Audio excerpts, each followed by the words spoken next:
దానికి వెళ్దాం. యోబు గ్రంథం 4వ అధ్యాయము 6వ వచనం. ఈ రోజున మనము ఆ సందర్భాల్లో చెప్పుకుంటుంటాం. నీ భక్తి నీకు ధైర్యము పుట్టింపదా. ఆ మైకులు ఆఫ్ చేయండి అనా, ఆఫ్ చేసుకోండి. నీట్గా వినండి నా మాటలు. పిల్లల్ని కూడా కంట్రోల్ చేసుకోండి. అదే చూడ అసలు తీసి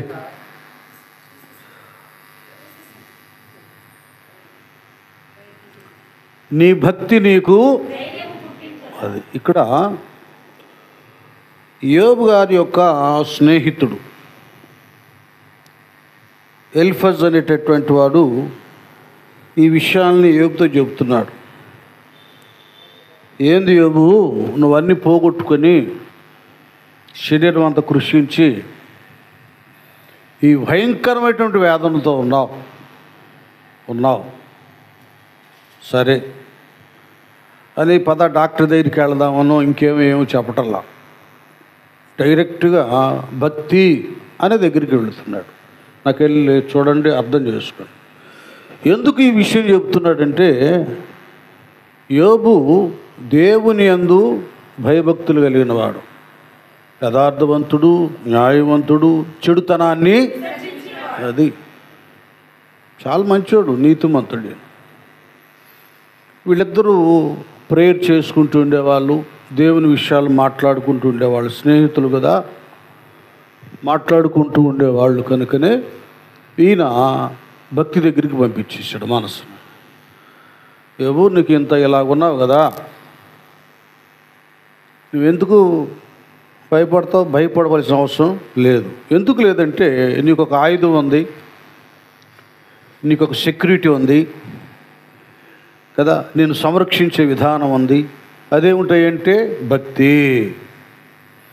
దేవుని యందు భక్తి.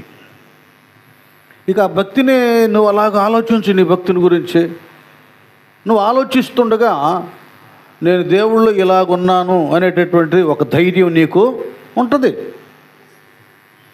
ఏ దేవుని మీద నేను భక్తి కలిగి ఉన్నానో ఆ దేవుడే నన్ను స్వస్థపరుస్తాడు. ఆ దేవుడే నేను పోగొట్టుకున్నవన్నీ కూడా మరల నాకు ఇస్తాడు. మనం చాలా పర్యాలు చెప్పుకుందాం, చదవద్దులే. మరి హిజ్కియా కూడా, ఆయన కూడా మరణకరమైన రోగం వచ్చింది, చావబోతున్నాడు. చావబోతున్న పరిస్థితిలో డైరెక్ట్గా ఎవరో డాక్టర్లు కాదు, ఎవరో వేరే మనిషి కాదు, ఒక ప్రవక్తే చెప్పేశాడు, నువ్వు బతకవు, నువ్వు చనిపోతావు, కాబట్టి ఏమైనా ఉంటే చక్క పెట్టుకో, పరలోకం వెళ్ళటానికి నీవు నీ ఇంటిని చక్క పెట్టుకోమని చెప్పేశాడు.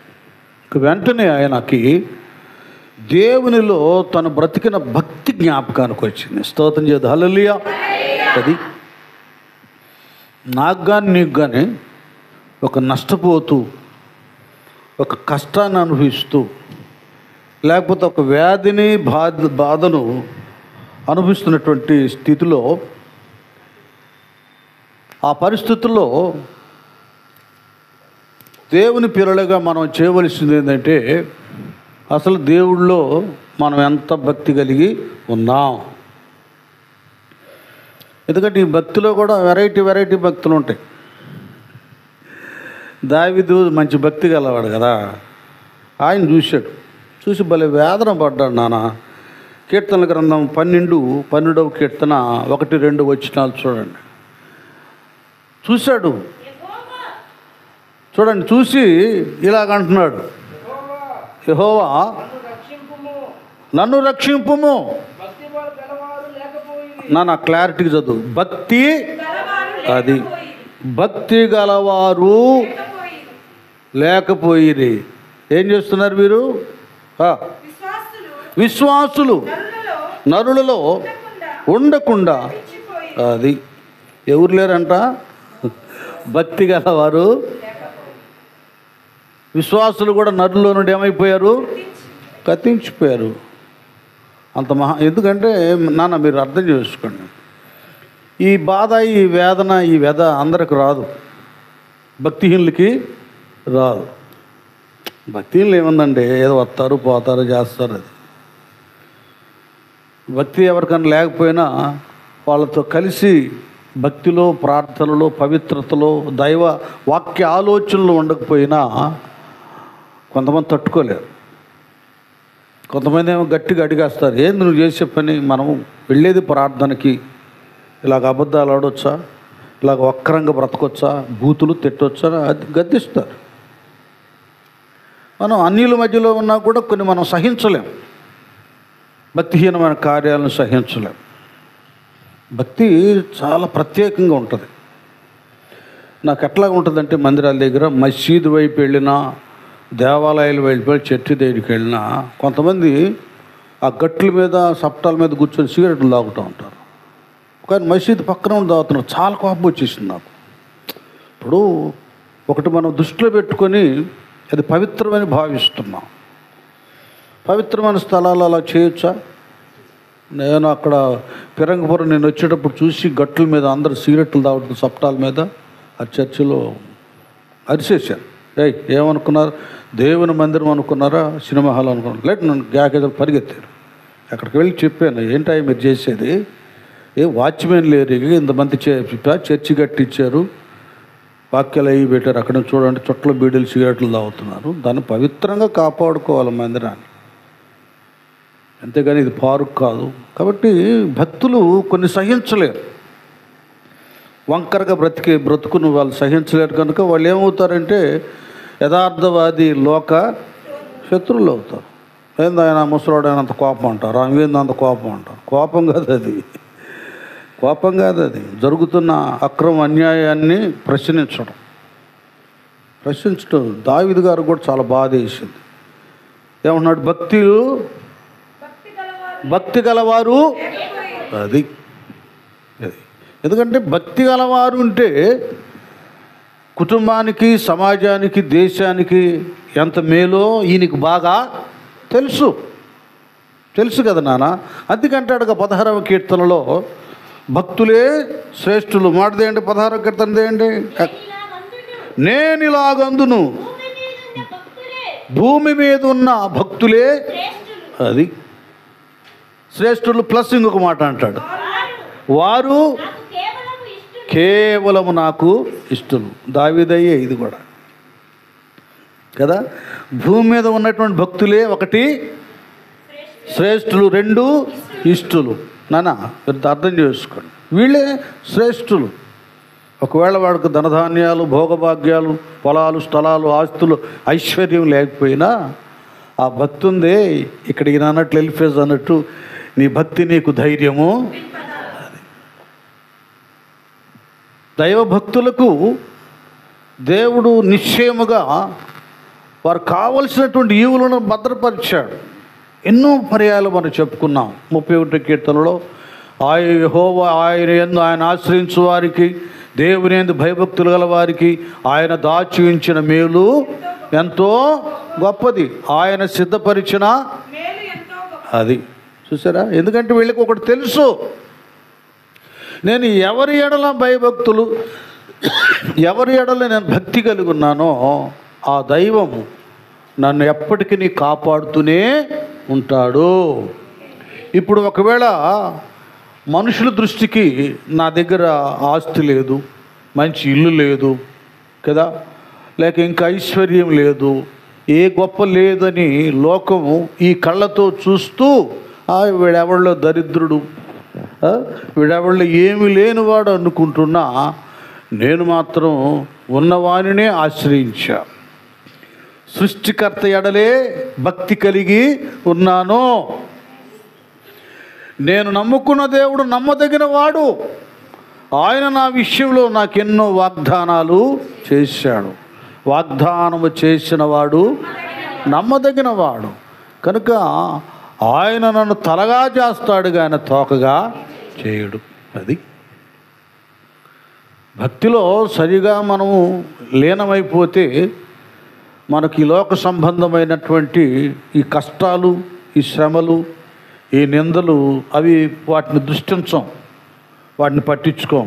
యేసు రక్తమే చేయమంటాం. అలాగే ఏదో మిడిమేలపు సిరన్నట్టు ఏదేదో వచ్చినా కూడా దాన్ని చూసి మనం గర్వపడం. సరే, ఏదైనా పోయిందనుకోండి, ఒకే మాట అంటాం, యోబులాగా ఏమంటాం? యెహోవా ఇచ్చని యెహోవా తీసుకోనేను. ఇది భక్తుల సూత్రాలు. ఇది చాలా కష్టతరమైనటువంటి బ్రతుకు. ఇదేదో వచ్చి పాట పాడతాను, వచ్చి వాక్యం చదువుతాను, వచ్చి ఆరాధన చేస్తాను, ప్రసంగం చేస్తాను అన్న వాళ్ళకి ఇది అర్థం కాదు. ఇది దైవత్వపు లోతులోకి వెళితేనే ఇది అర్థమవుతుంది. దాదాపు 90% సంఘాల్లో ఏదో భక్తులు అన్నట్లుగా ప్రదర్శించే వాళ్ళు ఉన్నారు, కానీ భక్తిలో బ్రతికే వాళ్ళు లేరు. లెక్కలన్నీ వేరునానా. ఇక్కడ దావీదు గారు బాధపడ్డా? అక్కడ 2వ తిమోతి పత్రిక 3వ అధ్యాయం 5వ వచనంలో పౌలు గారు కొత్త నిబంధనలో బాధపడుతున్నారు. చూడండి, వీళ్ళు ఎట్లుంటారంట, పైకి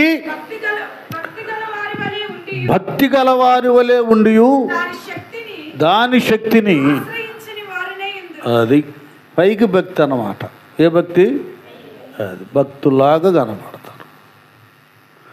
కానీ చాలామంది తెలియటం లేదు.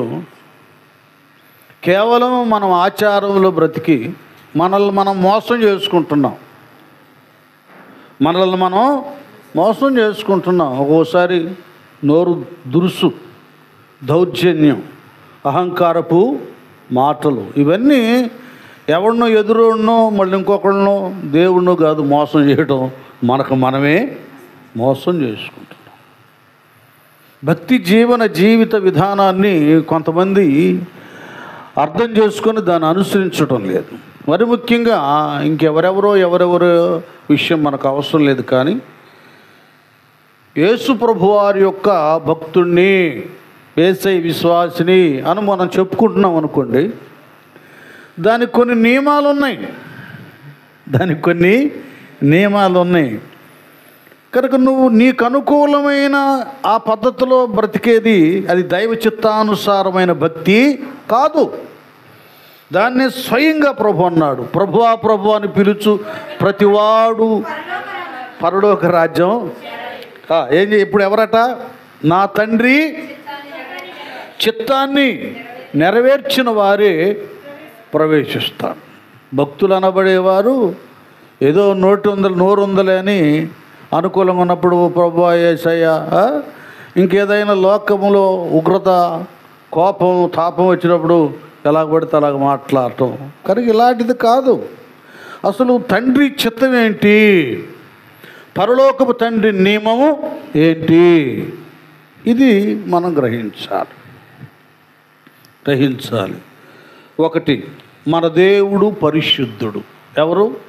పరిశుద్ధుడు. అక్కడ లేవి కాండం నుంచి పేతురయ్య దాకా చెప్తానే ఉన్నాడు ఆయన, నేను పరిశుద్ధుడు గనుక మీరును పరిశుద్ధులై ఉండుడి. అది మెయిన్. యేసు ప్రభు భక్తులకు కావలసింది పరిశుద్ధత.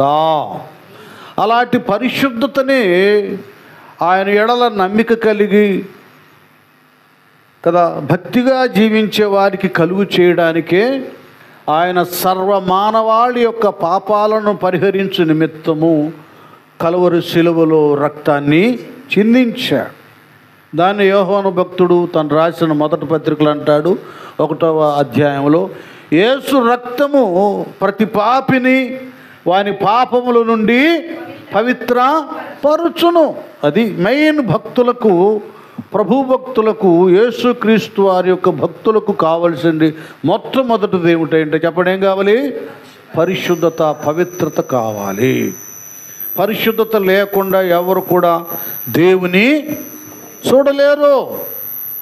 పరిశుద్ధత అనేదే లేకపోతే అసలు దేవుణ్ణి ఎవరు కూడా చూడలేరు. అదే విషయాన్ని మత్తయి సువార్త 5:8 కదా, హృదయ శుద్ధి గలవారు ధన్యులు, వారు దేవుని చూచెదరు. దాన్ని చక్కగా చెప్తున్నాడు ప్రభువారే. అబ్బాయి, మీరు ఏదో వెండి బంగారాలు లేకపోతే నగలు నట్రా ఏవేవో మంచిగా గొప్ప గొప్ప వస్త్రాలు ధరించడం వల్ల కాదు నాన్న, హృదయ శుద్ధి కావాలి. వారే దేవుణ్ణి చూస్తారు. భక్తిలో మొట్టమొదటి మెట్టు ఏంటంటే పవిత్రత. ప్రభు భక్తులకు పరిశుద్ధత కావాలి.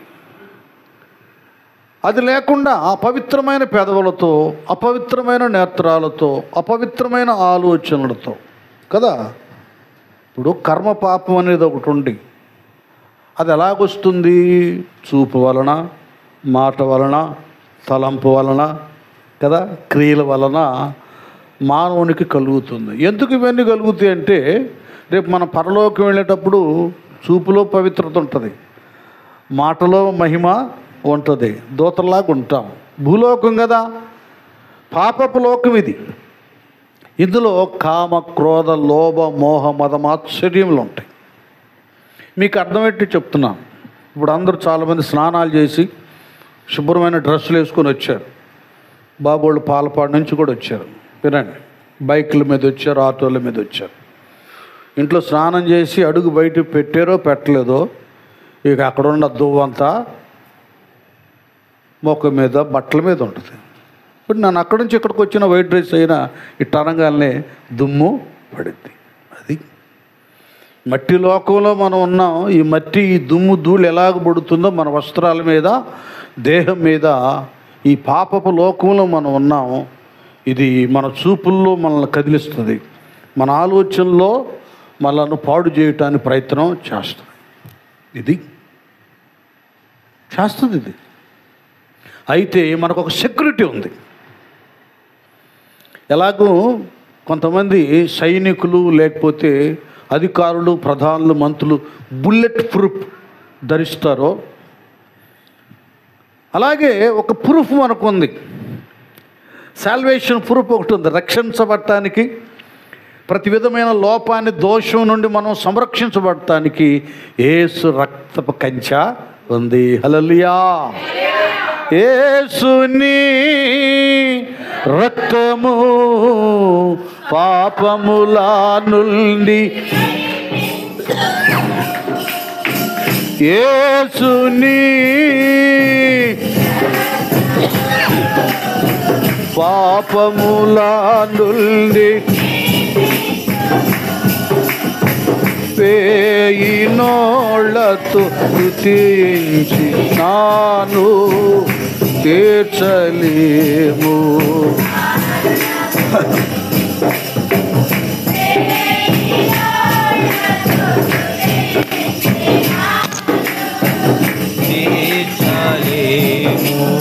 ఆరుణమును ఆనందయాత్ర ఇది ఆత్మీయ యేసుతో నూతనా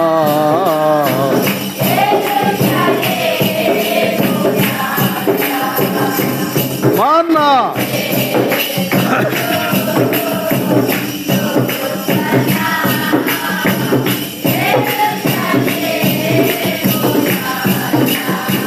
స్తోత్రం. హల్లెలూయా.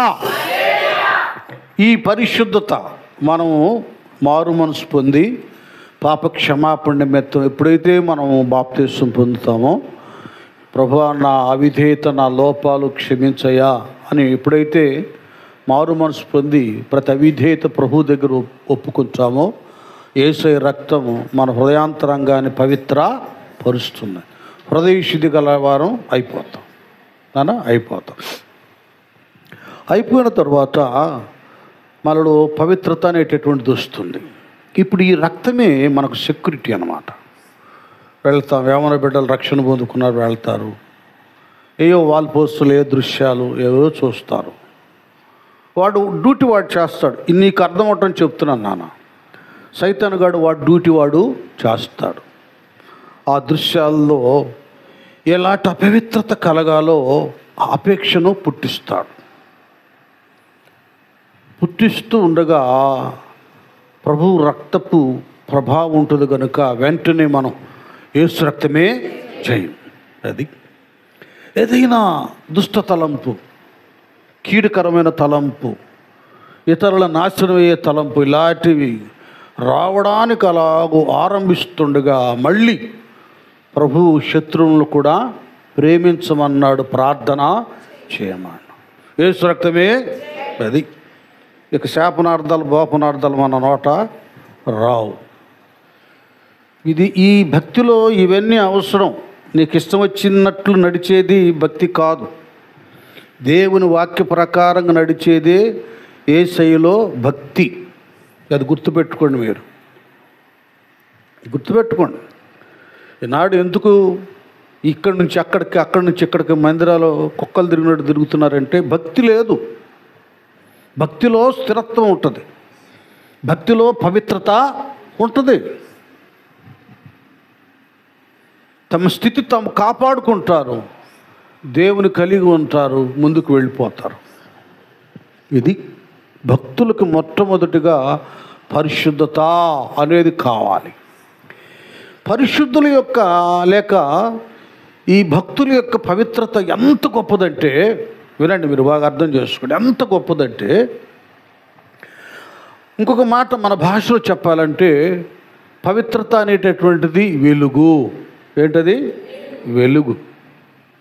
ఒక లైట్ మన ఇంట్లో కరెంటు ఉన్నప్పుడు అది ఎంత రాత్రి అయినా పవర్ ఉంది కాబట్టి, పవర్ కట్ అవ్వలేదు కాబట్టి టక్కుమంట ఆ గదికి వెళ్ళి స్విచ్ చేస్తాం, ఈ గదికి వెళ్ళి స్విచ్ చేస్తాం. ఆ బయట ఏంటి శబ్దం వస్తుందని బయట స్విచ్ చేస్తాం, బల్బులు వెలుగుతూ ఉంటాయి. దొంగోడు కానీ ఇంకేదైనా వినికిడి ఏదైనా కలిగితే ఆ వెలుక్కు పారిపోతాం. అలాగే ఇంటిలో చీకటి శక్తులు సంచరిస్తుంటాయి. కొన్ని గృహాల్లో ఉలిక్కి పడతారు, కేకలేస్తారు, అమ్మో దెయ్యం దొక్కేస్తుందని, గాలాట్లేదని కింద పడతారు, పైన పడతారు, కొంతమంది మంచాల మీద నుంచి కూడా కింద పడిపోతారు. అది చీకటి. చీకటి నీ ఇంట్లోకి రావడానికి కారణం ఏంటంటే, 4 రోజులు ఒక ఇల్లు చీకట్లో పెట్టి వదిలేసేయండి, పంది కుక్కలు వస్తాయి, ఎలుకలు వస్తాయి, పాములు వస్తాయి, సాధ్యమైతే మండ్రగప్పలు వస్తాయి, అన్నీ వస్తాయి, దోమలు అయ్యి మొత్తం అంతా గందరగోళం ఉంటుంది. కొంతమంది బయటికి వెళ్ళిన ఎందుకు బెడ్ లైట్ అని వేసి వెళ్తారంటే ఇల్లు చీకటిగా ఉండకూడదు, ఇవన్నీ వస్తాయి. అలాగే భక్తులుగా మన హృదయాలు ఎప్పుడు వాక్యపు వెలుగుతో ఉండాలి. ముందు నీ నోరు, నీ ఆలోచనలు, నీ మాటలు పవిత్రంగా ఉంటే దెయ్యాలు నీ ఇంటికి రావు. ఏందోనమ్మ ఒకటే పీడకొల్లు వస్తున్నాయి, అమ్మ ఏందో వస్తున్నాయి, భయం వేస్తుంది అంట. ఎందుకు భయం? పరిశుద్ధత నీలో ఉన్నప్పుడు దేనికి భయపడవలసిన అవసరం లేదు. యెహోవా యందు భయభక్తులు గలవారు చుట్టూ ఆయన దూత కావలి ఉండి వారిని రక్షిస్తుంది. చాలా ఉన్నాయండి దీంట్లో సూత్రాలు భక్తిలో. అవి మనం ఫాలో అయితే చాలా గొప్ప ధన్యత మనం పొందుకుంటాం. అది అవటంలో చాలామంది పవిత్రత. నేను చాలా ఉన్న విషయాలు కొద్దిగా 1 అవర్ నేను చెప్పి ముగిచ్చేస్తాను, మీ టయానికి మిమ్మల్ని వదిలిపెడతాను. ఈ పవిత్రత ఉన్న తర్వాత మరొకటి ఏంటంటే యథార్థత కావాలి.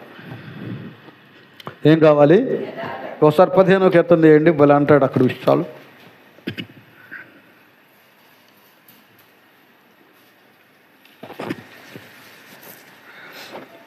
15వ కీర్తన అసలు ముందు నుంచి చదువుకుంటారా తల్లి. యెహోవా నీ గుడారములో, అది ఇప్పుడు ఈయనే దావీదు భక్తుడే,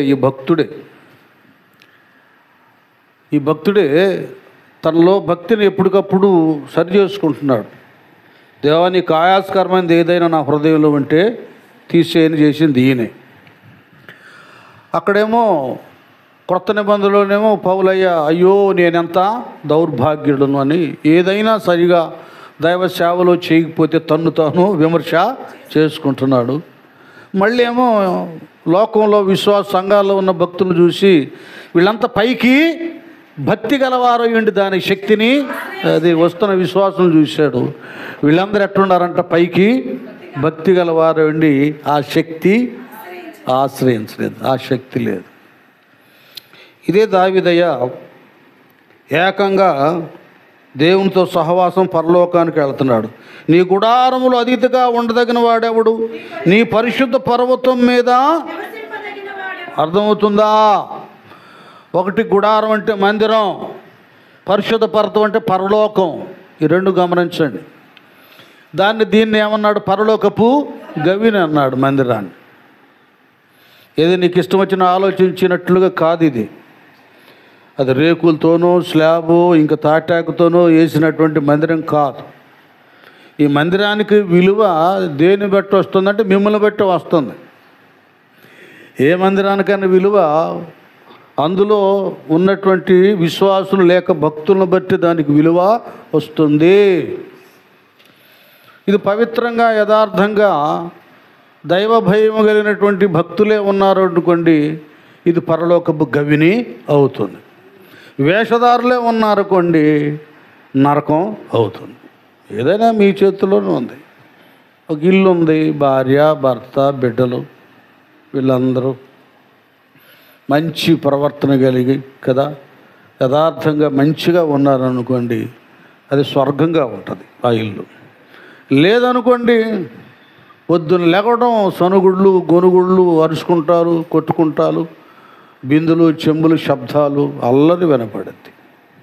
ఏదైనా మనలోనే ఉండందండి. మనం బాగవటం ఎవడి మీద ఆధారపడటం కదా, అసలు మనలోనే ఉంది. మందిరాలు కూడా అంతే. మందిరాలు కాపర్లు సరిగా కాచుకోవాలి. గంజాయి తాగేవాడు, బీడీలు తాగేవాడు, చుట్టలు తాగేవాడు, రికార్డ్ డాన్స్ చేసేవాళ్ళు, అల్లరి చిల్లర ఆటపాటలు, వీటన్నిటినీ దీనికి ప్రాధాన్యత ఇవ్వకూడదు. అక్కడ డ్యాన్స్లు వేసి ఇక్కడ డ్యాన్స్ చేస్తావు. ఆత్మతో పరిశుద్ధత యథార్థమైన రీతికి ఉండాలి. ఇక్కడేం పాట ఏమో భక్తురాల్లాగా ప్రదర్శించడం, అక్కడేమో ఎలాగ పడితే అలాగ పాడటం, ఇవన్నీ మీరు గమనించండి. నేను చెప్పేది కాదు, ఒకళ్ళు విమర్శించవలసిన మనకు అవసరం లేదు. భక్తులు అనబడేవారు మందిరంలో ఎంత పవిత్రంగా భక్తిగా ఉంటున్నారో మన ఉద్యోగాల్లో కూడా అలాగే ఉండాలి. ఇప్పుడు బ్రదర్స్ ఉన్నారు, బాప్తిసం పొందినాళ్ళు, వాళ్ళ బంధువులు మిత్రులు పనిచేసే వెళ్ళారా, స్మోక్ చేసేవాళ్ళు ఉన్నారు, సాయంత్రం అయ్యేలాక డ్రింక్ చేసే వాళ్ళు ఉన్నారు. లేదు లేదా వస్తాను వెళ్ళిపోతారు నైస్గా. ఎందుకు తాగుతున్నాం, గొడవలు కూడా మళ్ళీ చేయరు. లేదులే ఇంకెక్కువ మాట్లాడితే లేదు, నేను ప్రభువుని నమ్ముకున్నాను, ఇలాంటి నేను చేయకూడదు, నా దేవుడిని నేను దుఃఖపెట్టను. ఒక మాట చెప్పాలంటే దేవుని మీద దృష్టి పెట్టినోడు దుర్మార్గమైన పనులు చెయ్యడు. అది మందిరాలకు కూడా పదవులు హోదాలు ఘనతల కొరకు దృష్టి పెట్టినోడు ఏ చెడు పనైనా చేస్తాడు. రెండు లింకులు ఉన్నాయి మనకి. ఈ గుడారం, మందిరం. ఇక్కడ మనం గెస్ట్లమే, మన ఇళ్లలోనే మనం గెస్ట్లం. మనకు సొంత ఇళ్ళున్న అవి ఎలాంటివి, మనకి అద్దెళ్ళు లాంటివి. ఎందుకంటే నా తండ్రి ఇంట అనేక నివాసములు కలవు. అది మనకు పర్మనెంట్ హౌస్, పర్మనెంట్ హౌస్ అది.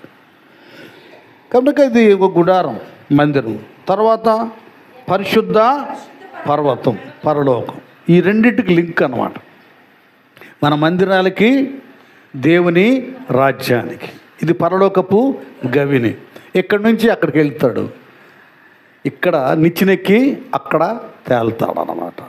ఇలాంటిది, ఇలాంటి దాన్ని ఎక్కాలన్నా నివసించాలన్నా ఏమండి యథార్థమైన ప్రవర్తన కలిగే, ఏం కలిగి ఉండాలి? అది ప్రవర్తన కలిగి నీతిని అనుసరించుచు హృదయపూర్వకముగా. అది అర్థమవుతుందా? భక్తులకు పరిశుద్ధత కావాలి, రెండవది యథార్థత కావాలి. దేవుని వాక్యం చెబుతుంది, నేను చెప్పడం లేదు. ఇవి లేకుండా లక్షల కోట్లు మనం ఇచ్చినా, ఇంకేది చేసినా పరమందు ప్రయోజనం లేదు. పాస్టర్లు మేము, పాస్టర్ గారు అమ్మ మొన్నేనమ్మా మందిరానికి ₹1,00,000 ఇచ్చేయలేరని మేము డబ్బా కొట్టవచ్చు, పొగడవచ్చు. ఇచ్చేవాళ్ళ పవిత్ర యథార్థత లేకపోతే ఏమండి మేము పొగడొచ్చాము, కానీ ఆయన మాత్రం పొగడనే పొగడు. అక్రమం చేయవారులారా మీరెవరో నేను ఎరుగను పొండి. అది ఇది కూడా నేను ఎందుకు చెబుతున్నానంటే డబ్బులు ఇచ్చినంత తేలిగ్గా హృదయాన్ని ఇవ్వలేరు. అంతేగా ఏముందిలే మంచి పేరు రావాలంటే అందరు నన్ను పొగడాలంటే ఇదిగో ఈ 10,000 ఇస్తున్నా, ఇవ్వచ్చు 10,000, మళ్ళీ తర్వాత రావచ్చు. మనసు హృదయము దేవునికి ఇవ్వడం అనేటటువంటిది అది అందరి వల్ల అయ్యేది కాదు. కొంతమంది చూడండి, ఎక్కడ పొడుచుకుంటారు, ఇటు పొడుచుకుంటారు, ఇక్కడ చీల్చుకుంటారు, రక్తం గారుతో కొరడాలతో కొట్టుకుంటారు, లేకపోతే మోకాళ్ళతో నడుస్తూ ఉంటారు, కొన్ని 100 మైళ్ళ దూరం వెళ్తారు. చూడండి, శరీరంతో చేసే వాటిని చేయగలరేమో కానీ మనసును కంట్రోలు చేసుకోలేరు. దేవునికి హృదయం ఇవ్వగలరా? మారు మనసు పొందగలరా? ఏదో 30 రోజులు 40 రోజులు ఏదేదో ఉండొచ్చు, తినకుండా తినో, చెప్పులు లేకుండా నడవచ్చు. మన జీవిత కాలం అంతా పవిత్రంగా హృదయాలు దేవునికిచ్చి ఉండగలరా? ఇది చాలా కష్టం. దీన్నే లింకు సామెతలు ఉందగా, ఎక్కడమ్మది? సామెతలు 16:22లోనే ఒక మాట, చక్కటి మాట ఉంటుంది.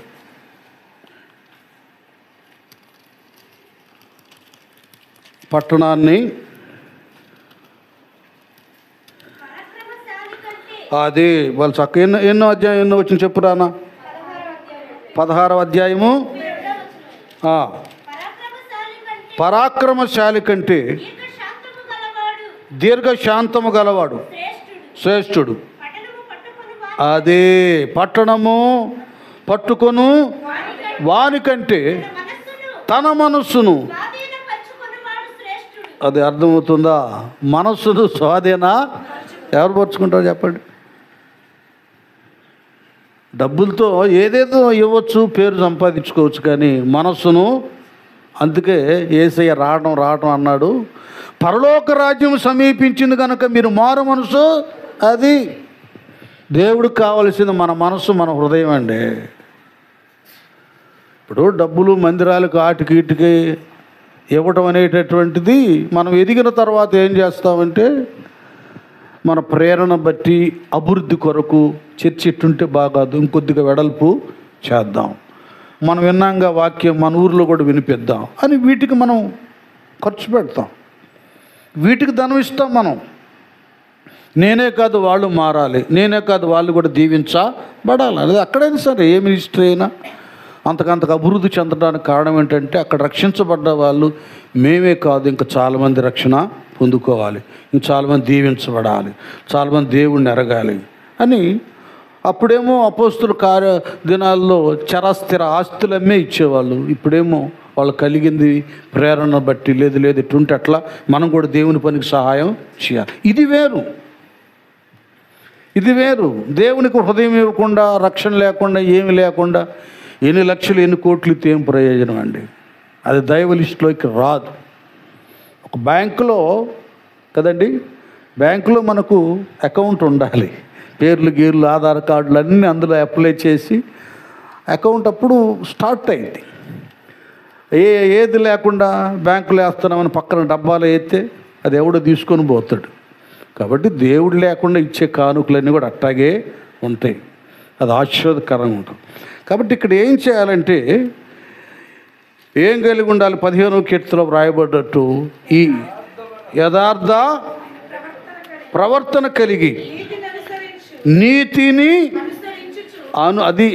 నీతిని అనుసరించుచు హృదయపూర్వకముగా నిజము, అది చూసా, యథార్థ ప్రవర్తన కలిగి నీతిని అనుసరించు హృదయపూర్వకంగా ఏం చేయాలి?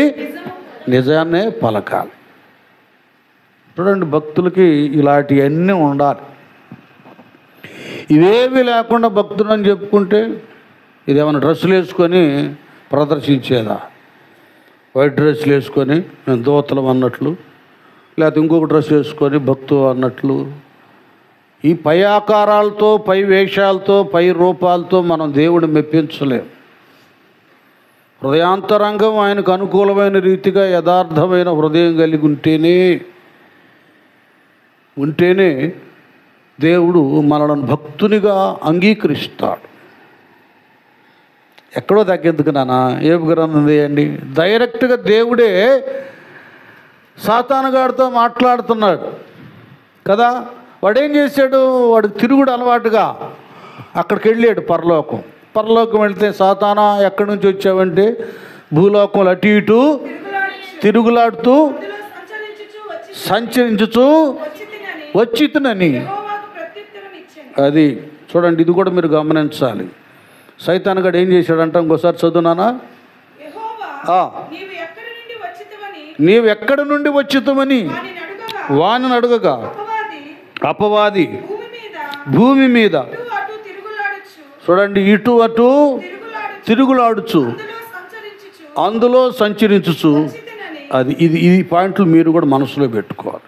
ఒకటి ఏం చేసాడు సైతానుగాడు? అటు ఇటు భూలోకంలో సంచరించుచు తిరుగులాడుచు. ఆ రెండు ఉన్నాయి పాయింట్లు నాన్న. తిరుగులాడుచు, ఇది వినాలి భక్తులు వినాలి.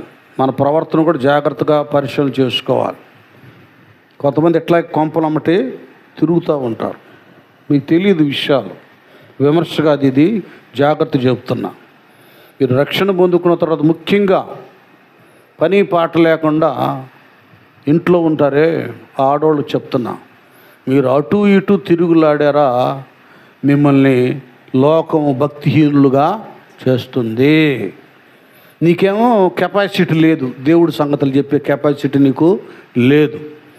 దేవుని కార్యాల గురించి వివరించేటటువంటి ఆ స్తోమత, ఆ జ్ఞానం, ఆ భక్తి నీలో లేదు. నీకంటే ముందుగానే ఏందంట మీ పాస్తమ్మ గారు మొన్న ఏందన్నారే, అదేందంట ఆయన అట్ట అన్నాడు ఏంటి. చూడండి విషయాలు మీకు అర్థమయ్యేటట్టు చెప్తున్నాను.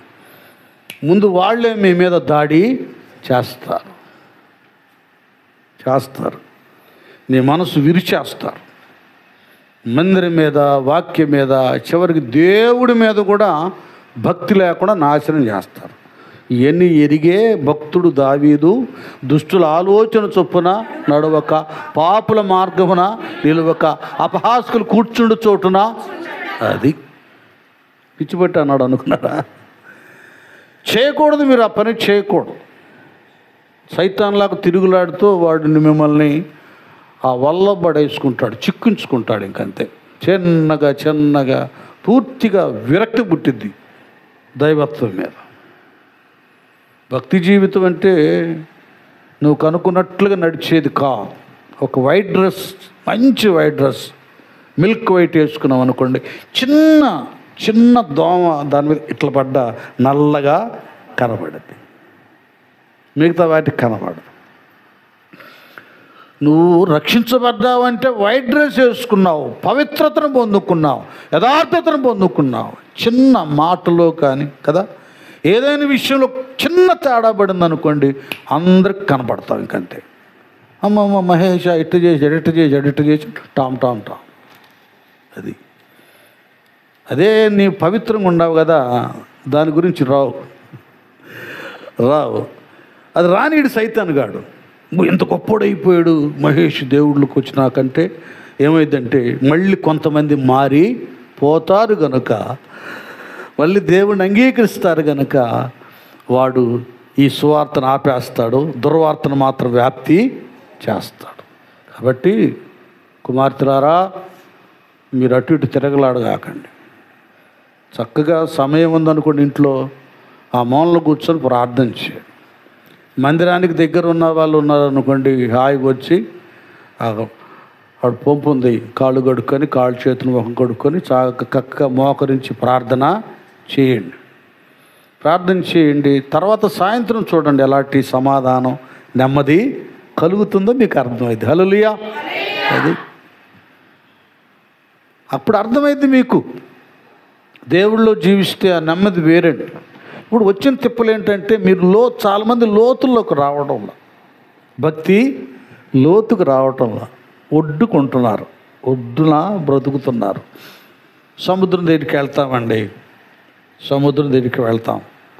వెళ్ళిన తర్వాత ఏంటంటే ఒడ్డునే చెత్త చెదారం, గడ్డి గాదం, చచ్చిన చేపలు, చచ్చిన శవాలు బయటికి కొట్టుకొస్తాయి కదా.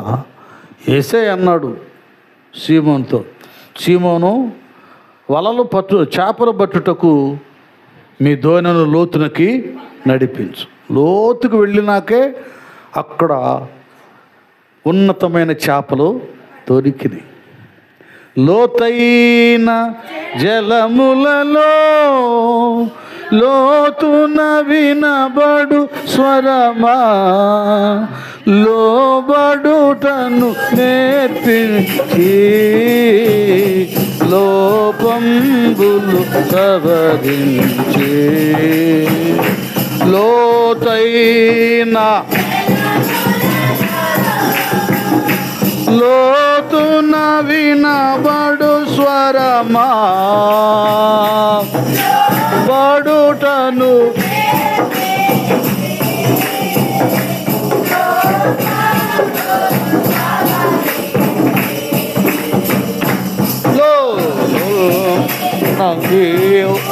సరే సార్ చూసిపాడు. లోతైన నా బ్రతుకు లోకిల్చనియా, లోకేశ జేయుమయా,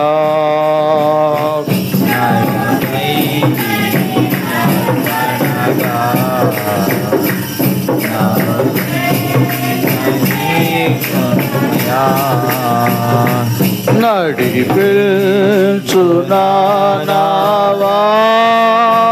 హల్లెలూయా. అది ఈ భక్తిలో ఇలాంటి యథార్థతను మనం సంపాదించుకోవాలి. చెప్పాను కదా, మనుషులు ఎవరో వచ్చి చర్చి కట్టించో, లేకపోతే మైక్ కొనిచ్చో, లేకపోతే ఒక 50,000 1,00,000 ఇస్తే మనం చెప్పుకుంటాం. చుట్టుపక్కల వాళ్ళు కూడా వాళ్ళ చర్చికి ₹1,00,000 ఇచ్చారంట, ఇది కట్టించారని చెప్పుకుంటారు. ఈ ముచ్చట్లు ఇక్కడే మనకు వస్తాయి. నేను ఇంకెవరో వాళ్ళ గురించి సాక్ష్యం ఇవ్వడం కాదు, దేవుడు ఇవ్వాలి.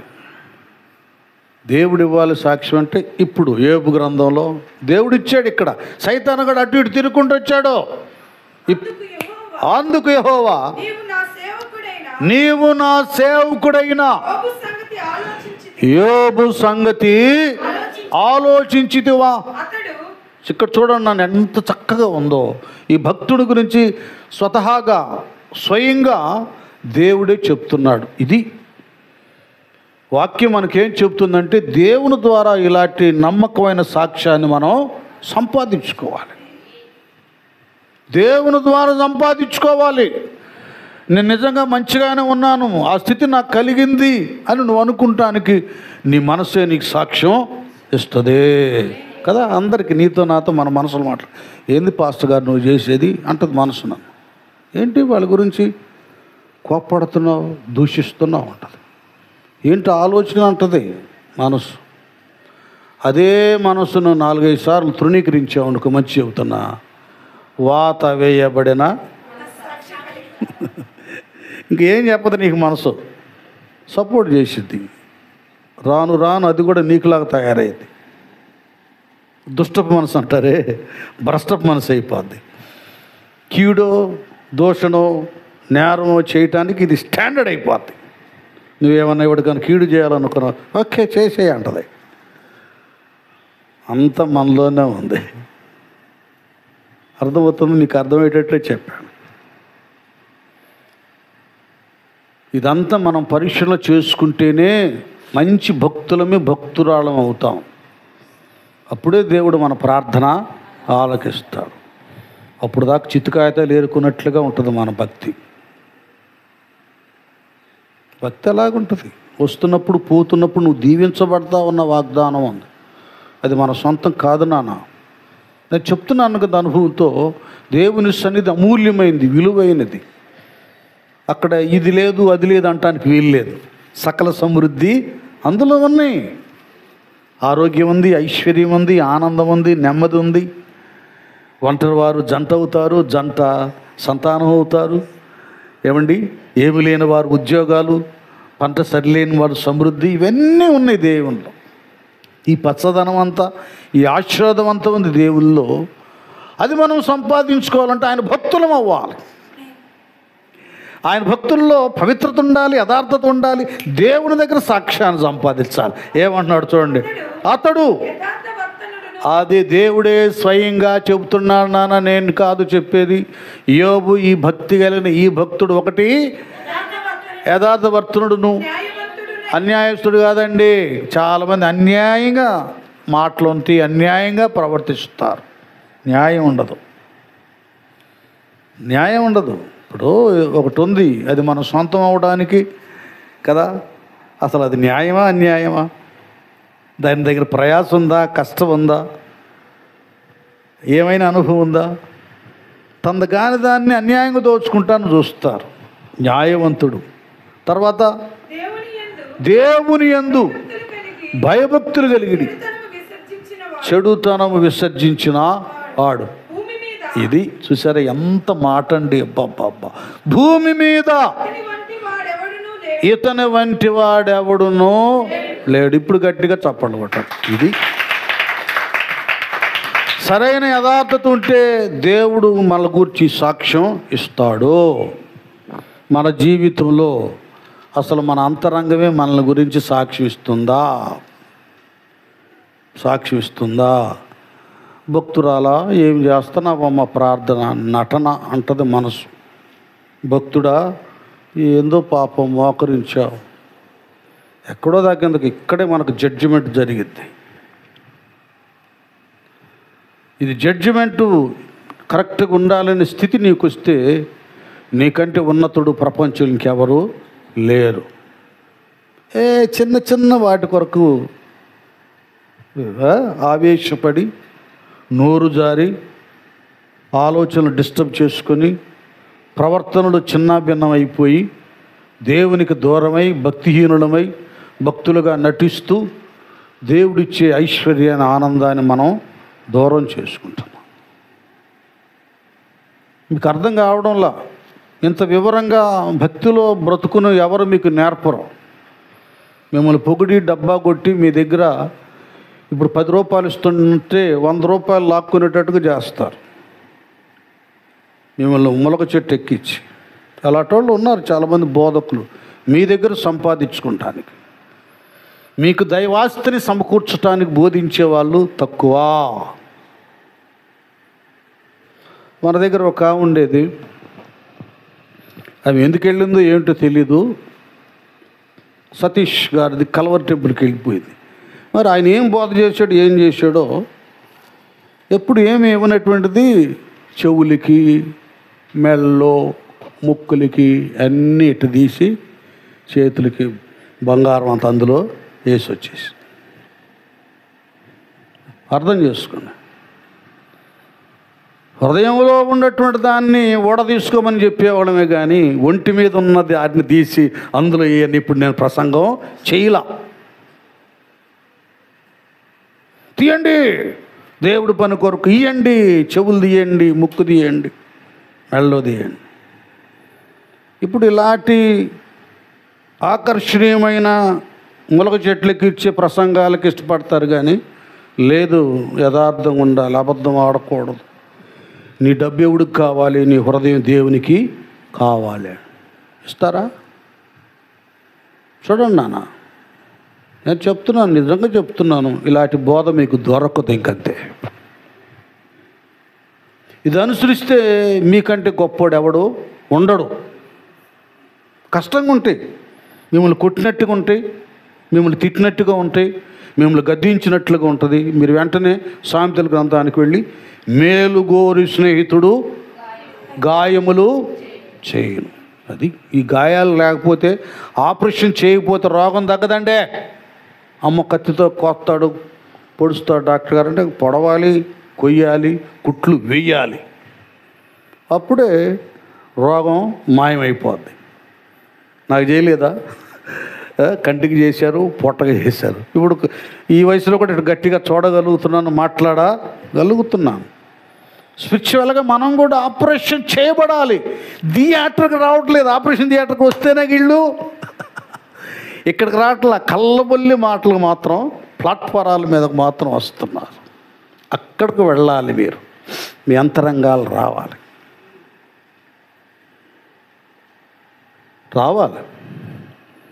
కనుక భక్తి జీవితంలో పవిత్రత, యథార్థత, ఈ యథార్థత వలన దేవుని దగ్గరే సాక్ష్యాన్ని మనం సంపాదించుకుంటాం.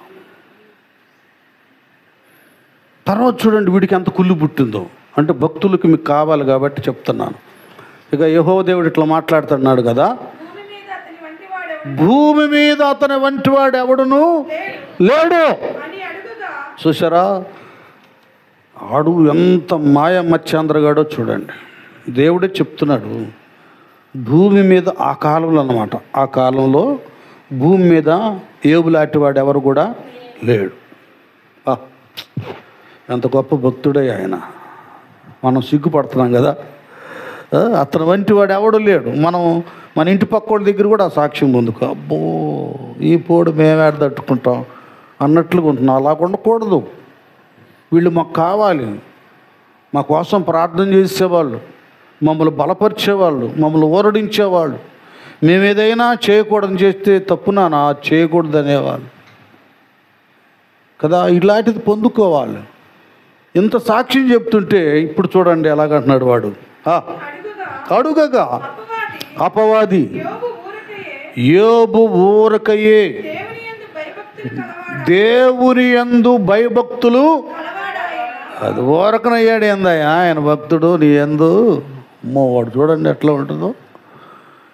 ఈ మాటలను బట్టి మీరు అర్థం చేసుకోండి, కొందరు వ్యక్తులు కూడా మిమ్మల్ని దేవుడి నుండి దూరంగా చేయటానికి, దేవుని వాక్యానికి, దైవ నియమానికి వ్యతిరేకంగా మాట్లాడతారు. అలాంటి మాటలు మీరు ఎవరికి రాకూడదు. మీరు మాట్లాడుకున్నప్పుడు ఏం పాస్టర్ గారి సంగతి నీకు తెలుసా ఏంది అన్నట్టు మాట్లాడకూడదు, తప్పది. ఎప్పుడు ఎట్టి పరిస్థితుల్లో అంటే మీరేదో మమ్మల్ని అంటారు, మిమ్మల్ని భయపెట్టని నేను చెప్పడం లేదు. దైవ దోషణ చేయకూడదు. దైవ సేవకులను సేవకురాలను దూషిస్తే దేవుణ్ణి దూషించినట్లే, వారికి పెడితే దేవునికి పెట్టినట్లే. దూషించకూడదు. దూషించామంటే దేవుని దగ్గర ఘనతను పోగొట్టుకుంటున్నాం, బహుమానాన్ని పోగొట్టుకున్న. దేవుడు ఊరుకోడు. తన సేవకులను అభిషిక్తులను టచ్ చేస్తే దేవుడు ఊరుకోడు. చాలా జాగ్రత్తగా ఉండాలి. మీరు కూడా ఎవరు ఎట్టి పరిస్థితుల్లో మా మీదే కాదు, ఇంకా సేవకురాళ్ళు ఉన్నారు, మీకు సాధ్యమైతే వాళ్ళ కోసం ప్రార్థన చేయండి, ఇంకంతే. ప్రార్థన చేయండి, ఇంకంతే. అంతేగాని వాళ్ళని దూషించటానికి, విమర్శించటానికి మనకు అధికారం లేదు. దేవుడు మనకి ఇవ్వాల. ఎందుకంటే బోధకులకు రెండంతల తీర్పు, శిక్ష ఉంటుంది. ఒక సామెత ఉంది, చెంప దెబ్బ గోడ దెబ్బ అని. 2 దెబ్బలు తగులుతాయి మాకు. అందుకే ఈ తిప్పలెందుకు అని యాకోబు గారు అన్నాడు, అరే అందరూ బోధకులు అవ్వటానికి ఇష్టపడొద్దాయా, ఎందుకంటే బోధకులకు 2 అంతల తీర్పు ఉంటుంది. కాబట్టి మీరు ఎక్కువ ఏం చేస్తారంటే వినటానికి వేగిరపడండి. వినడానికి ఏం చేయాలి? వేగిర పడాలి. చెప్పడానికి నిదానించాలి, ఆలోచించండి అని చెప్పాడు. ఇప్పుడేం తోడు యూట్యూబ్లో 2 ముక్కలు చూడటం, ప్రసంగం చేయడానికి పరిగెత్తడం. ఇప్పుడు చూడండి, ఈ సంగతులు మీతో మాట్లాడుతున్నారు అనుకోండి, వాక్యాన్ని గురించి, వాటిని గురించి. నువ్వు ఎక్కడికి ప్రార్థనకి వెళ్తావు అన్నాను అడగండి, వాడు చెప్పడు, ఎక్కడికి వెళ్ళడుగా. వాడు ఏంటంటే చూసి నేర్చుకుంటున్నాడు వాడు చెప్పడానికి. వాడిలో నేర్పు ఉంది కానీ మార్పు లేదు. వీళ్ళకి ఏ కాడికి ఎందుకంటే నేను వాళ్ళ మధ్యలో స్పీకర్లా కనబడాలని వాడు చెబుతాడు, కానీ వాడు మాత్రం వాక్యానుసారంగా బ్రతకడు. ఇట్లా తయారైపోయింది నేటి క్రైస్తవ సమాజం. దాన్ని జాగ్రత్తగా మనం పరిశీలన చేసుకోవాలి. దేవుడి సాక్ష్యం ఇస్తే ఓరకనే నీ యందు భయభక్తులు కాలవాడాయేడా, నీవు అతనికి చూడండి అన్ని వాడే చెబుతున్నాడండి. నువ్వేం చేసావు తెలుసా? యోబుకి, అతని ఇంటి వారికి, అతను కలిగిన సమస్తానికి. అందరం స్తోత్రం చేద్దాం. హల్లెలూయా. చూసా, వాడు నోటితోనే చెబుతున్నాడు 34వ కీర్తన, యెహోవా యందు భయభక్తులు గల వారి చుట్టూ ఆయన దూత కావలి ఉండనని. వాడు నోటితోనే చెబుతున్నాడు 91వ కీర్తన. కాబట్టి నువ్వు అతనికిని అతని ఇంటి వారికి అతని కలిగిన సమస్తానికి చుట్టూ ఏమేసావు? చూడండి, ఒక పాజిటివ్ దాన్ని, ఒక నియమాన్ని, ఒక దైవ ధర్మాన్ని వాడు నెగిటివ్గా మలుస్తున్నాడు. అర్థమవుతుంది? దాన్ని ఎట్లా చేస్తున్నాడు? మంచిని కూడా చెడుగా మలుస్తున్నాడు, వ్యతిరేకంగా మలుస్తున్నాడు. అంటే దేవుడిని అడిగి మనం దీవించబడటం తప్ప, నా భక్తుడు అడిగాడే, నా భక్తురాలు అడిగింది, స్వస్థపరుస్తాను, నెమ్మదిస్తాను, బిడ్డ ఇల్లు కావాలంటుంది, బిడ్డకి ఇల్లు ఇస్తాను తప్ప, ఐశ్వర్యం తప్ప, ఆరోగ్యం తప్ప, ఆనందం తప్ప. ఎందుకంటే దేవుడు ఎప్పుడు అన్నాడు, మీరు మంచి ఇల్లు కట్టుకొని అందులో ఉండండి, మీరు ఆరోగ్యంగా ఉండండి, నిశ్చయముగా నీవు నీ చేతులు కష్టార్జితాన్ని. అది లంచాలు తీసుకున్నవాడు బతుకుతుంటే దేవుడిచ్చినటువంటి వాడు బ్రతకడంలో తప్పేంటి చెప్పండి? ఇది దాన్ని పాజిటివ్ని వాడు నెగిటివ్గా మార్చి, మీరు అర్థం చేసుకోవాలి విషయాలు. అంత వ్యతిరేకం చేసేస్తాడు వాక్యానికి. నువ్వు అట్లా కంచేసావు. నెక్స్ట్ ఇంకోటి కూడా చెప్తున్నాడు, నీవు అతని చేతి పనిని ఏనా దీవించుచుండుట చేత అతని ఆస్తి దేశములో. గట్టిగా చప్పట్లు కొట్టండి. సరే, ఇప్పుడు దేవుడు ఏం చేస్తున్నాడంటే సైతాను గాడి చేత యోబుని గురించి చెప్పించడమే కాకుండా నిన్ను నన్ను ధైర్యపరుస్తున్నాడు. అర్థమవుతుందా? ఇది వాడికి నెగిటివ్గా ఉన్నా ఇప్పుడు మనకు అది పాజిటివ్. ఎలాగో తెచ్చుకుంటాం ఇప్పుడు మనం? యోబు భక్తుడే కదా నాయన, నేను కూడా నీ అల్పమో స్వల్పమో ఉడతా భక్తి అనుకో, నేను కూడా భక్తుడిని భక్తురాలనే కదా. నా చేతులు కష్టార్జితం ఆశీర్వదించవా? నువ్వెందుకు ఆశీర్వదించవు అన్న ప్రశ్న కూడా దేవుడికి మనం ప్రార్థనలో వేయొచ్చు.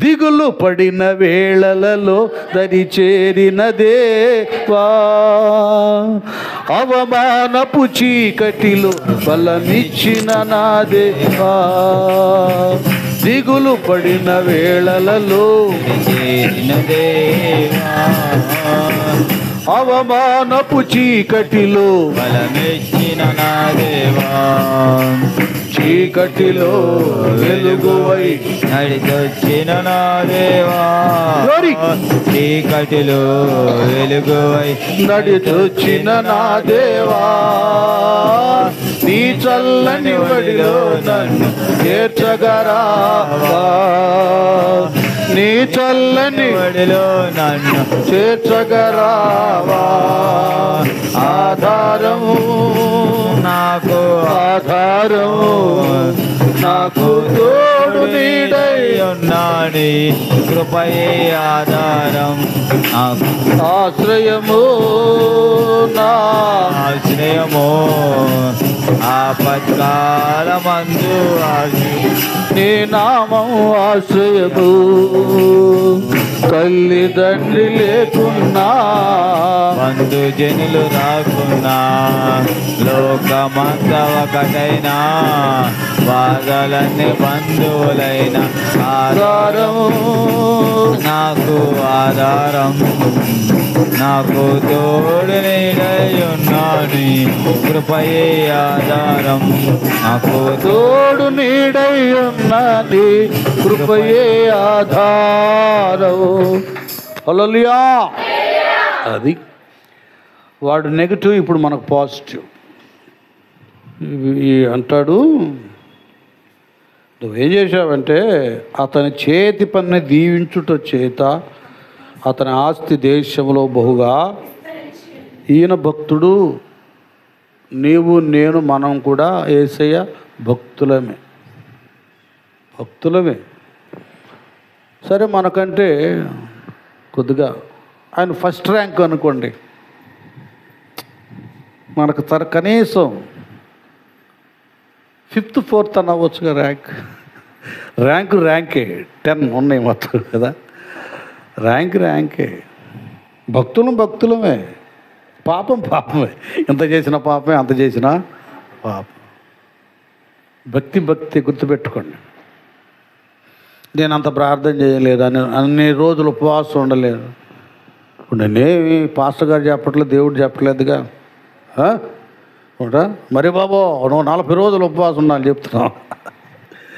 ఆయన స్తోమత ఎంతో, కెపాసిటీ ఎంతో, ఆయన శక్తి ఎంతో, సామర్థ్యం ఎంతో అంత ఉంటాడు. అసలు ఉండకుండా మానడు కదా, ప్రార్థన చేయకుండా ఆపడు కదా, వాక్యం చదవకుండా మౌనంగా ఉండడు కదా, మందిరానికి వెళ్లకుండా ఆగడు కదా. నాన్న ఆయనకున్న శక్తిని బట్టి, సామర్థ్యాన్ని బట్టి ముందుకు వెళ్తాడు. అంత మాత్రాన నువ్వు నా భక్తుడు కాదని ఆయన అనడం. కాబట్టి ఇక్కడ ఒకటి అర్థం చేసుకోవాలి మీరు.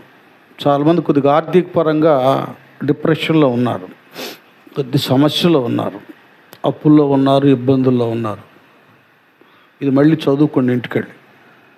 యోబు గ్రంథమే వాడే సాక్ష్యం ఇస్తున్నాడు, సైతానే ఇస్తున్నాడు. నువ్వెందుకు ఇవ్వవు?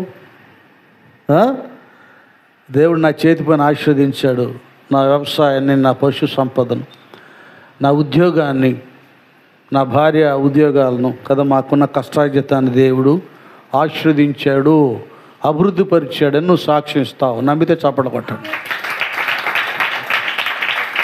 ఇస్తావు. ఎందుకంటే మనకి ఇది ఉందండి, యోబుకు ఉన్న వాగ్దానం మనకుంది. ఎలాగిక్కడ ఏ రీతిగా ఇక్కడ యోబు గారి యొక్క చేతి పనిని దీవించాడో, అతని ఆస్తి దేశంలో బహుగా విస్తరించిందో, నీ ప్రాంతంలో దేవుడు నీ ఆస్తిని విస్తరింప చేయునుగాక. అది నేను ఎందుకు చెబుతున్నానంటే, మీరేదో అక్రంగా, అన్యాయంగా, చక్రవడ్డీలతోనో లంచాలతోనో కాదు కదా. దైవ భయం ఉంది, కష్టపడి పని చేసుకుంటున్నారు. నాన్న మీరేం చింతించొద్దు, కష్టపడి పని చేసుకుంటున్నారు. యోబు చేతి పనిని ఎలాగూ దేవుడు దీవించాడో, ఆశీర్వదించాడో, నీ చేతి పనిని కూడా నువ్వు దీవెనలోనే ఉంది, ప్రాసెస్ జరుగుతుంది, ఆన్లైన్లోనే ఉంది నీ కష్టార్జితం. గాడ్స్ ఆన్లైన్ అన్నమాట. నేను ఆకాశ వాకిళ్ళిప్పి పట్టజాలనంత విస్తారమైన ఆశీర్వాదాలను, ఇవి ఎందుకు చెప్పాల్సి వస్తుందంటే, కొందరు ఉన్నారు ఆ ఇబ్బందిలో. వద్దు, ఇబ్బంది పడవద్దు. నీ భక్తి నీకు ధైర్యము పుట్టించదా? ఇది నీ భక్తి ఉంది, దాన్ని డెవలప్ చేసుకో. ఆటోమేటిక్గా నీ శాలరీ డెవలప్ అయ్యిద్ది, నీ కష్టార్జితం డెవలప్ అయ్యిద్ది, నీ వ్యాపారం డెవలప్ అయ్యిద్ది, నీ రుణాలు తీర్చబడతాయి, నీ ఆదాయం డెవలప్ అయ్యిద్ది. హల్లెలూయా. ఇది నేను దేవుని వాగ్దానాన్ని బట్టి నేను చెప్పగలుగుతున్నా కదా. ఏమంటాడు? యెహోవా ఆశీర్వాదము ఐశ్వర్యమునిచ్చును, నరుల కష్టము చేత అది అధికము కాదు. దేవుని యొక్క ఆశీర్వాదం ఉందే, ఆ ఆశీర్వాదం మనకేమిస్తుంది? ఐశ్వర్యాన్ని కలుగా చేస్తుంది. అంతేగాని ప్రార్థన లేకుండా, దేవుడు లేకుండా, భక్తి లేకుండా, ఉపవాసాలు లేకుండా, వాక్యం లేకుండా, పని కదా. తమ కడుపే తమకు దేవుడు అన్నట్లుగా, తమ పనే తమకు దేవుడు అన్నట్లు కాము. దేవుడే, పని. ఆ పని కూడా దేవుడు దీవించాలి. ఏదో కమ్యూనిస్ట్ వాళ్ళు అన్నట్టుగా వర్క్ కాదు గాడు, వాడు పనులు కాదు వాళ్ళు అంటారు. అది దానికి ఇస్తారు ప్రాధాన్యత. మనకి దేవుడు ముఖ్యం. ఆయన కృప మనతో ఉండాలి, మన చేతులను ఆయన తాకాలి, ఈ కష్టార్జితాన్ని ఆయన ఆస్వాదించాలి, దాన్ని 30 60 వర్ధిల్లింప చేయాలి. అది యెహోవా ఆశీర్వాదమే ఏమిస్తుంది? అది నరుల కష్టం చేత అది ఆ ఆశీర్వాదం ఎక్కువ కాదు. కాబట్టి కొద్దిగా మన భక్తి జీవితం గురించి ఆలోచిద్దాం. ఈవేళ చాలా పాయింట్లు ఉన్నాయి, నేను ఈ 2 చెప్తా ఉన్నాను. 1 పరిశుద్ధత, 2 యథార్థత. ఇవే చెప్తున్నాను. తవ్వుకుంటూ వెళితే మహాగనిది, అందులో మా బోట్లను కదిలించకూడదు, వెళ్ళిపోతూ ఉంటాం మేము. మహాగనిది. కాబట్టి ఈవేళ నీ భక్తి నా భక్తి ఎట్లుందో ఒకటి పరిశీలన చేసుకుందాం. ఈ భక్తిలో పవిత్రత లేకపోతే పశ్చాత్తాప్తులమై పవిత్రతను సంపాదించుకుందాం. ఈ భక్తిలో యథార్థత లేకపోతే యథార్థతను సంపాదించుకుందాం దేవుని దగ్గర. దేవుని దగ్గర ఇంత ఉన్నతంగా ఉంటే యోబు భక్తుని గురించి దేవుడే సాక్ష్యం ఇస్తున్నాడు. మళ్ళీ దీన్ని కూడా నీకు చెప్పాలిగా సూత్రం. ఇంత ఉన్నతంగా దేవుడు సాక్ష్యం ఇస్తుంటే దాన్ని వ్యతిరేకంగా మలుస్తున్నాడు వాడు. దేవుని దీవెన కూడా మనం అంటామే, ఏంది నీ పిల్లల్ని గారాబం చేస్తున్నాం అంటామే కదా, ఏంది ఇట్టు చేస్తున్నావు, అసలు వాడికి ప్యాకెట్ మనీ ఇవ్వగాకు, వాడికి అది కొనిగాకు ఇది కొనిగాకు అంటూ ఉంటాం కదా. అది వేరు, కరెక్ట్. అది ఒక లిమిట్ ఉంది. ఆ హద్దు దాటకుండా వాళ్ళని ప్రేమించడం కానీ వాళ్ళ మీద గారాబం చూపడం కానీ చేయాలి. హద్దు దాటితే వాయించాలి, సామెతలో ఉంది. అట్లాగే మన ఫాదర్ కూడా తండ్రి తాను ప్రేమించిన కుమారుని ఏం చేస్తాడు చెప్పండి, చెప్పు గట్టిగా, అది శిక్షించు రీతిగా. ఆయన కూడా గారాబం ప్రేమిస్తాడు కానీ అతి గారాబం చేయడు. మన దేవుడు కూడా చేయడు, బ్రేక్ వేస్తాడు కొన్నిట్లో, గుర్తుపెట్టుకోండి. అంతేగాని బ్రేక్ వేస్తుంటే దేవుడు ఏంది నన్ను పట్టించుకోవట్లేదు, నాకేం సహాయం చేయట్లేదు అన్నమాట రాకూడదు. దేవుడు ఏది చేసినా మనం మేలు కొరకు చేస్తాడు కానీ కీడు కొరకు చేయడు. ఎట్లా బ్లెస్ చేయబడతా ఉన్నప్పుడు వాడు బ్రేక్ వేసాడు, స్పీడ్ బ్రేక్ లాగా వేసేసాడు. నువ్వు అవన్నీ తీసేయి, ఒకసారి మొత్తం తీసేయి, ఒకసారి నీ చేయి చాపి అతనికెళ్ళి సమస్తాన్ని మొత్తిన ఎడలా. అది చూసారా, సమస్తాన్ని ఏం చేయాలంట, తీసేయాలి. వినండి నాన్న, భక్తులు కొద్ది ఎదుగుతున్నప్పుడు మీకు వచ్చేటటువంటి కష్టాలు చెబుతున్నా, దానికి మెళుకులు చెబుతున్నా, జాగ్రత్తలు. దీవించబడుతుంటామండి. పడుతున్న తర్వాత దాన్ని బ్రేక్ చేయటానికి వాడు ఒక శోధన కలుగు చేస్తాడు. అది ఎగ్జామ్, పరిశోధన గడియ. అంతేగా అన్ని విధాలుగా వాగ్దాన పుత్రుని కూడా సంపాదించుకున్నాడు అబ్రహాం గారు. 22వ అధ్యాయానికి వచ్చేసరికి దేవుడు అబ్రహామును ఏం చేశాడు, అది పరిశోధించను అని రాయబడం. ఇది రావాలి, అప్పుడేగా మనం శ్రేష్ఠ భక్తులం అయ్యేది, అప్పుడేగా నిజభక్తులం అయ్యేది. అంతేగా. ఇప్పుడు చాలామందిని చూస్తున్నాం మనం, మందిరానికి వచ్చే వాళ్ళకి వాళ్ళ సమస్యలు తీరి, అప్పులు తీరి, అన్నీ బాగొచ్చి అన్ని సౌకర్యాలు కలిగినంత వరకు అబ్బా మా మందిరం ఎంత గొప్పది, మా దేవుడు ఎంత గొప్పోడు, మా పాస్టర్ ఎంత గొప్పోళ్ళు, మా అక్కోళ్ళు ఎంత ప్రార్థన చేస్తారని పొగడతారు. తేడా పడిందో, అనుకున్నది జరగలేదో, రమ్మనేది రాలేదో, ఇక్కడి నుంచి స్టార్ట్ అయింది. నన్ను సుబ్బమట్టంది, ఎల్లమెట్టంది, అన్నెట్టన్నాడు, ఇక్కడి నుంచి అయిద్దండి మొదలు. ఇక్కడి నుంచి వ్యతిరేకత అయింది. ఇక సేవకుడి మీద, సేవకురాల మీద, చివరికి దేవుడి మీద, మందిరం మీద. అది ఇవన్నీ ఆత్మజ్ఞానం, వివేచన, దైవత్వం లేని వాళ్ళకి వస్తాయి. కృతజ్ఞత వారికి ఇలాంటివి వస్తాయి. వాళ్ళకి మేలు జ్ఞాపకానికి రావు. కష్టాల్లో దేవుడు విడుదల చేసింది జ్ఞాపకానికి రావు. అక్కడ చేసిన దేవుని ఉన్నతమైన సహాయాలు జ్ఞాపకానికి రావు. అది కృతజ్ఞత మనస్సాక్షి లేని వాళ్ళుగా తయారవుతారు.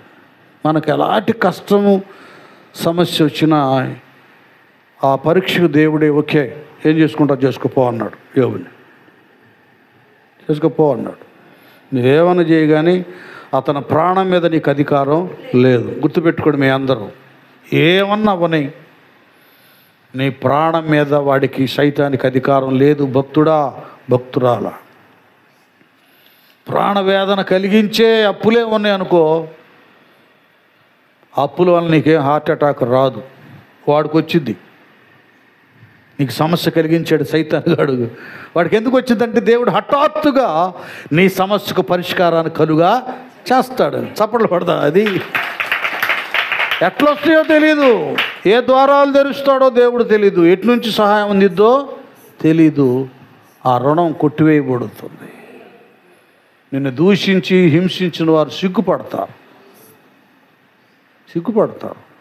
ఇంత అన్నీ కోల్పోయి యోబు గారు చివరికి శరీరం కూడా కృషించి, భార్య కూడా ఏహే ఏంది బతుకో, ఒకసారి దేవుడిని దూషించి చావరాదా అంది. డోంట్ కేర్, ఏయి పట్టించుకోవాలి.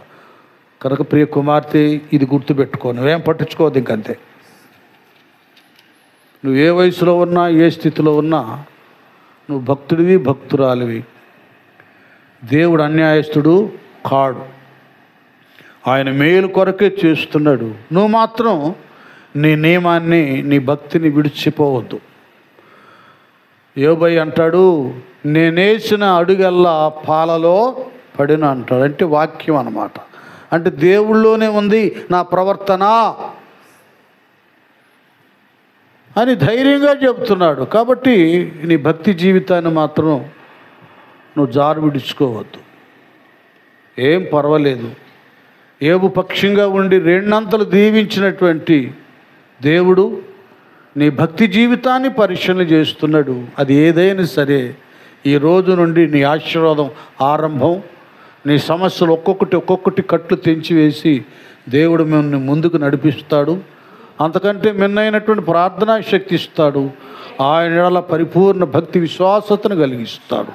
భయపడద్దు. ఆయన విడువడు, ఎన్నడు మనలను ఎడబాయాడు.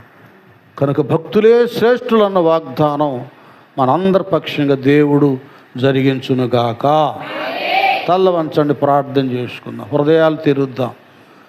అందరూ హృదయాలు తెరుద్దాం. ఒక్క నిమిషం ప్రార్థన చేద్దాం. ఈ పవిత్రత మనలో ఉందో లేదో చూసుకుందాం. యథార్థత మన భక్తి జీవితంలో ఉందో లేదో చూసుకుందాం. అందరం ఒక్క నిమిషం ప్రార్థన కోరుకున్నాను. హల్లెలూయా, హల్లెలూయా, హల్లెలూయా. యేసయ్య